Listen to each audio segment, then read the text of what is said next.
I want to challenge something you've believed your entire life, that some men are just born weak. That strength is genetic. That discipline is a personality trait. That some people just have it, and others don't. That is one of the most destructive lies ever told to men. And today, I'm going to dismantle it completely. No man is born weak. Every man who has ever lived came into this world the same way. Helpless, dependent, crying. A blank page. What gets written on that page, in the first years, the first decade, the first relationships, that is what creates the man. Weakness is not inherited. Weakness is installed. How weakness is installed. Think about the boys you grew up around. Some of them seem to have it together from an early age, confident, driven, disciplined. Others struggled, easily defeated, quick to quit, always making excuses. What was the difference? It wasn't genetics. It was environment. It was what they were taught, and what they were never taught. The first way weakness is installed. No standards were set. A boy who grows up with no standards learns one thing, that there are no consequences for mediocrity. He sleeps in, nothing happens. He quits, nobody pushes back. He makes excuses, they are accepted. And slowly, without anyone intending it, he learns that average is acceptable. That boy becomes a man who has never been required to be more than comfortable. And comfort, unchallenged for long enough, becomes weakness. The second way weakness is installed, he was never allowed to struggle. This one is more subtle, and more common than ever. A boy who is protected from every difficulty, every failure, every consequence, never develops the one thing that builds real strength. The experience of struggling and surviving. Every time a boy faces something hard, a difficult task, a painful loss, a moment of fear, and pushes through it, he deposits something into his internal bank account. Evidence that he can handle hard things. But if every hard thing is removed before he can face it, that bank account stays empty. And an empty bank account of self-belief creates a man who collapses under the first real pressure life puts on him. The third way weakness is installed, wrong models. A boy learns how to be a man by watching men, his father, his uncles, his older brothers, the men in his community. If the men around him are disciplined, purposeful, emotionally strong, he absorbs that. It becomes his normal.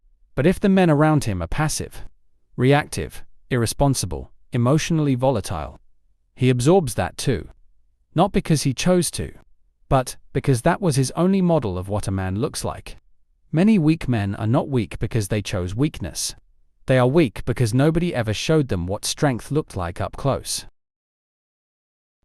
The fourth way weakness is installed, he was taught that emotions equal weakness. This one has destroyed generations of men. The boy who was told men don't cry, man up, stop being sensitive, don't show weakness. That boy didn't learn emotional strength. He learned emotional suppression. And suppressed emotions don't disappear. They come out sideways. As anger, as addiction, as numbness, as an inability to connect with anyone deeply. A man who cannot process his emotions is not strong. He is a pressure cooker with no release valve.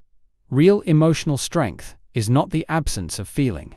It's the ability to feel fully and still remain in control of your actions. That's what should have been taught. But for most men, it never was. Fifth way weakness is installed. He was never given a mission. A man without a mission is a man without direction. And a man without direction will be pulled by whatever is loudest around him. His weakest impulses, his most comfortable habits, the opinions of people who have no stake in his future. The boy who grows up never being asked, what do you want to build? What do you stand for? What kind of man do you want to become? Becomes the man who drifts.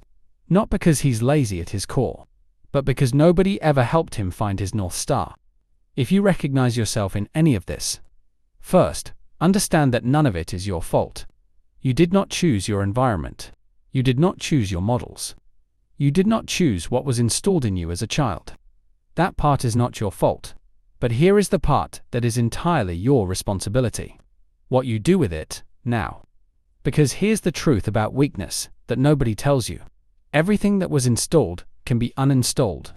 The brain is not fixed. Habits are not permanent. Identity is not set in stone.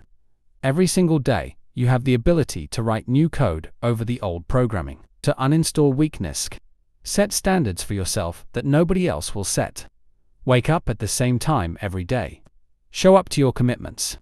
Hold yourself accountable when nobody is watching. Stop waiting for someone to push you. Become the man who pushes himself. Seek struggle voluntarily. Train hard. Take on difficult projects. Have the conversations you've been avoiding. Do the things that scare you. Every time you voluntarily face discomfort and survive, you make a deposit. You build evidence. You prove to yourself that you can handle hard things. Find better models. Read about men who built themselves from nothing. Study discipline. Study purpose. Study what real strength looks like in practice. If the men around you are not pushing you forward, find new ones. Books, mentors, communities of men who are building something. Your circle is your mirror. Process your emotions instead of suppressing them.